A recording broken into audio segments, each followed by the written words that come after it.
Hi, I'm Menaka Raman-Wilms, and you're listening to The Decibel from the Globe and Mail.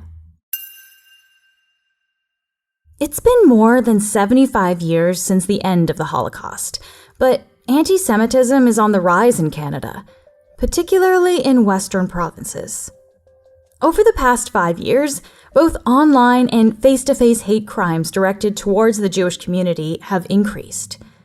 In early May, a 19-year-old man in Ontario was charged by the RCMP when he applied to be part of a neo-Nazi terrorist group.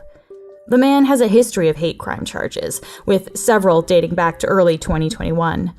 It's the first time a terrorism charge in Canada has been directly linked to a neo-Nazi organization. If we allow anti-Semitism, look where it could go. I know it's an extreme example, but I do believe that there was some relationship between the awareness of what happened during the Holocaust and, anti-Semitism being an absolute no-go zone. Marsha Lederman is the Western arts correspondent for The Globe. Her new memoir is called Kiss the Red Stairs. Marsha joins us to talk about researching her parents' lives as Holocaust survivors and the responsibility that she feels to share these stories so that history doesn't repeat itself. This is The Decibel.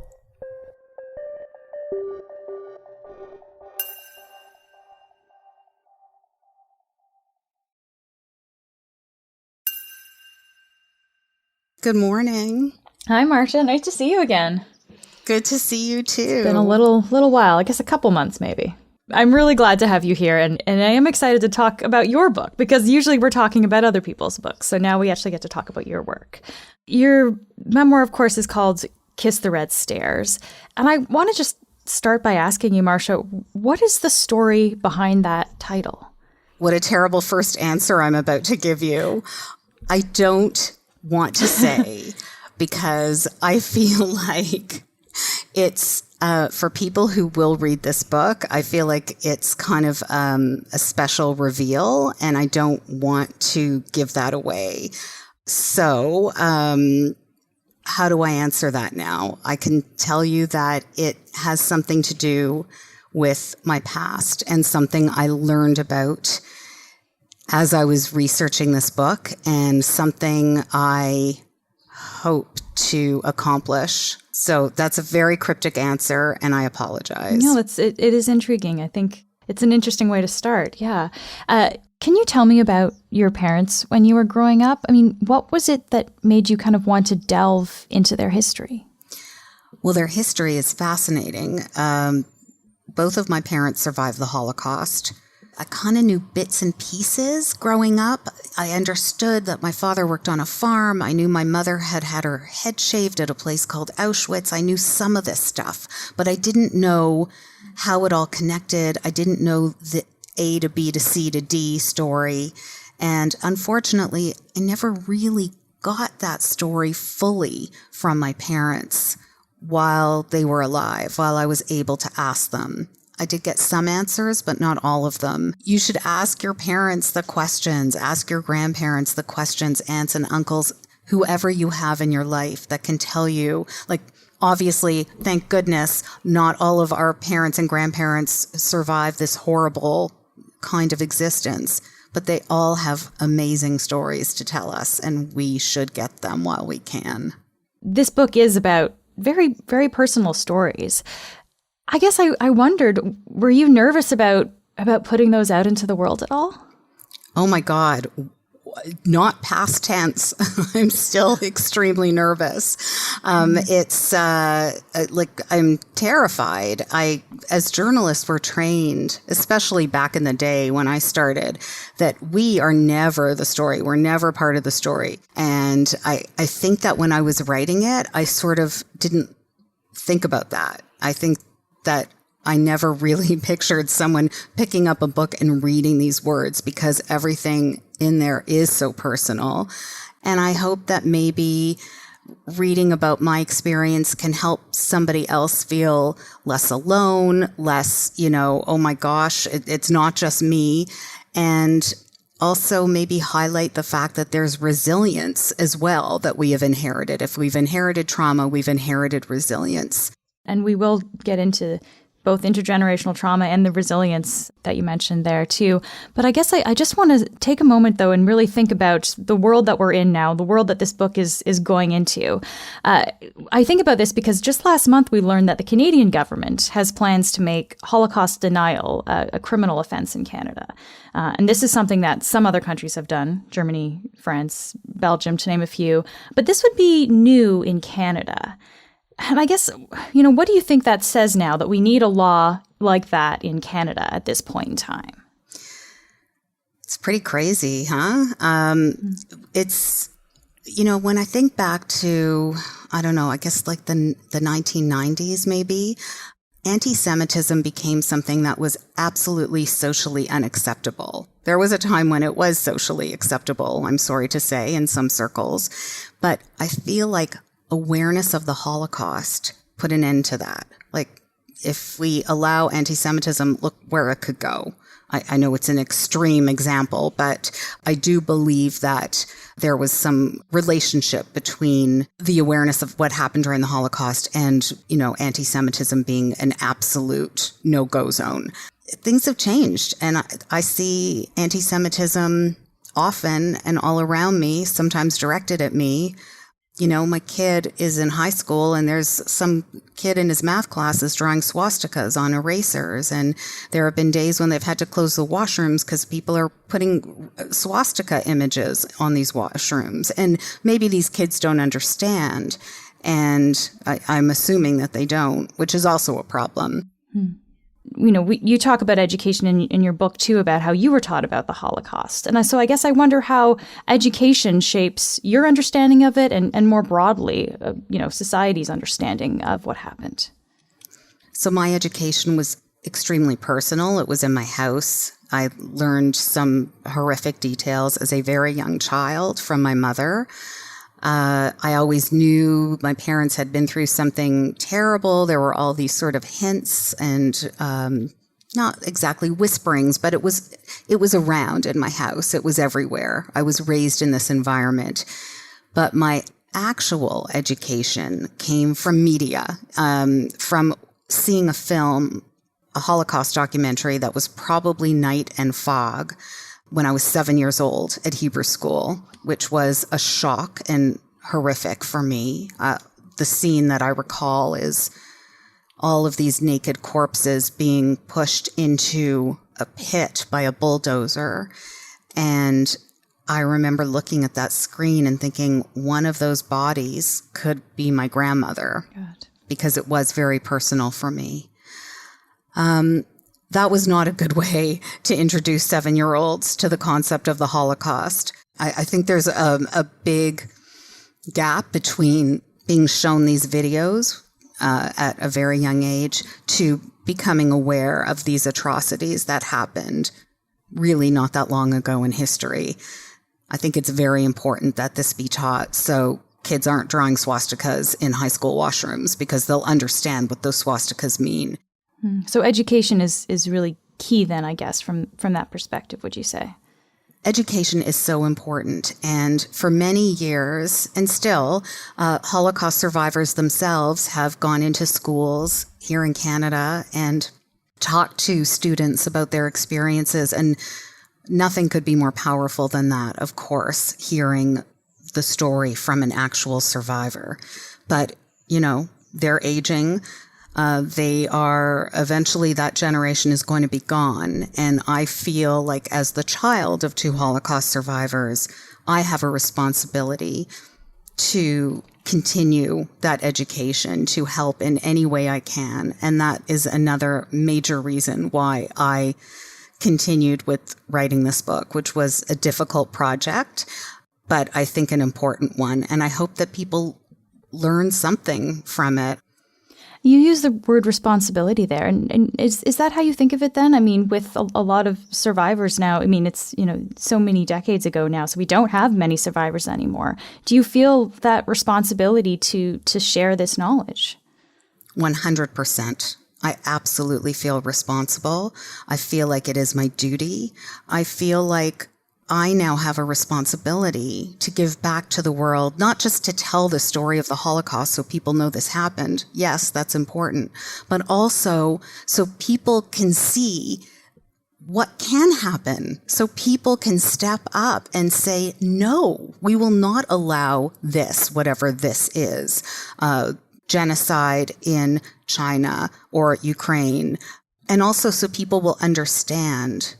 So people will understand what it means to be descended from trauma, because we are a country that put Indigenous children and their parents through horrible traumas, and we have to understand the impact of that. Let's talk about that being descended from trauma. This is something that you talk about throughout your book, this idea of intergenerational trauma. Before we get into the experience of that, could you just define what that means? So intergenerational trauma is a trauma that is experienced by somebody being passed down through generations to their offspring, which, traditionally has been thought to have occurred through nurture, like through environment. So my parents were so affected by the trauma they experienced that somehow it had an impact on their ability to parent, and that my upbringing was affected by that, or infected by it is a term I like to use. And then these studies have suggested that those adaptations continue to their offspring. So with trauma, the thinking is that trauma leaves a chemical mark on the genes of the person who experiences it. The gene isn't altered, but the way it's expressed is altered, like the instruction to the gene changes. And now there are a number of studies that show that those chemical markers can be passed down through reproduction, through the generations. So to me. Yeah, you write in your book that you're a Holocaust survivor once removed. Can you talk a little bit more about what you mean by that? Yeah, well, the thinking is that if you are the descendant of someone who has experienced this great trauma, that in a way you have experienced this trauma too. Like your body has experienced this trauma in a way you might not understand. So does that make me a survivor? I mean, I don't use that term for myself, but there are people who call themselves intergenerational survivors of trauma. And I understand that because you are altered in some way. And I am sure I'm not sure about the science, because there's still work to be done on that. But I am sure that what happened to my parents has had an impact on me. Can I ask, and you can answer this, however much you're comfortable, Marsha, but what are some of the ways that you've maybe noticed this kind of trauma in yourself? Oh, sure. So I'm not exactly an optimist. We'll put it that way. I have a great tendency to worry, to be anxious, to catastrophize. Like, I always think something terrible is about to happen. Even in a good situation, I think the other shoe is about to drop. Something bad is always going to happen, because that's how it is for us. And so I can never be comfortable in joy. I can't be comfortable in the moment. And it's really hard. It's hard to live with that. And I think, too, like, we're going through a difficult period of time in the world right now with pandemic, war in Ukraine, political polarization, and obviously not trying to compare traumas here. But I think a lot of people have seen kind of grief within themselves and grief around them in recent years, and maybe in a way that they haven't thought of a lot before.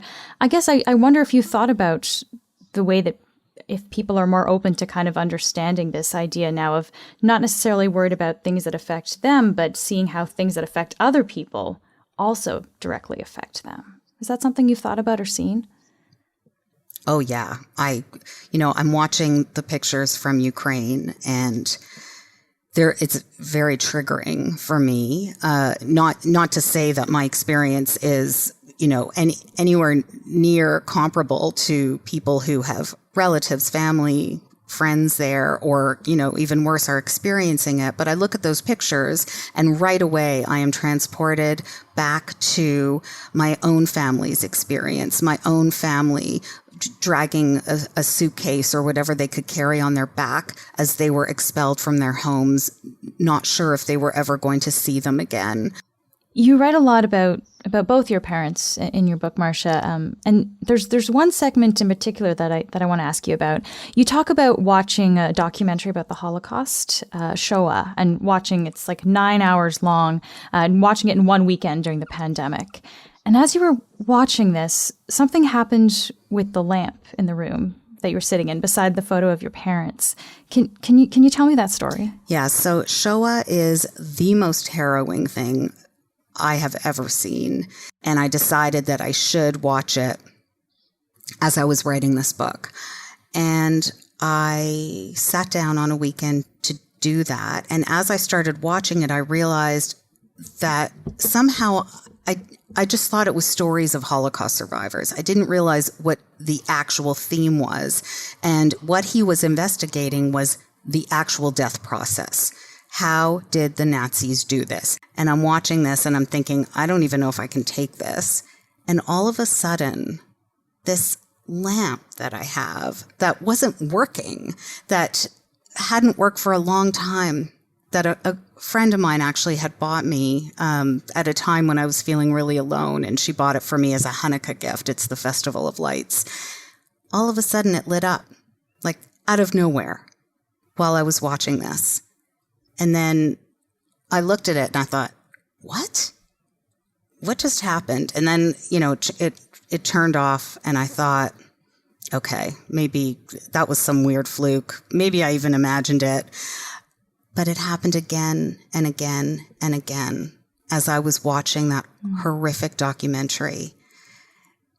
And it never happened afterward. And I don't believe in a lot of sort of mystical, spiritual things, the unexplained, I don't really even believe in an afterlife, or I don't believe in an afterlife. But, oh my God, it just felt like my parents were with me at that moment. I don't know. Oh, and I should also say that lamp is right next to a photo of my parents. And it just felt like they were trying to send me some light. Yeah. That's such a story. Wow. You had a trip planned. Do you have any plans to do that trip again when things do open up, when it is okay to go? Is this something that you still want to do? Oh my gosh, 100%. We had talked about going last September, but then the pandemic was still happening. Thought about this summer, pandemic is still happening.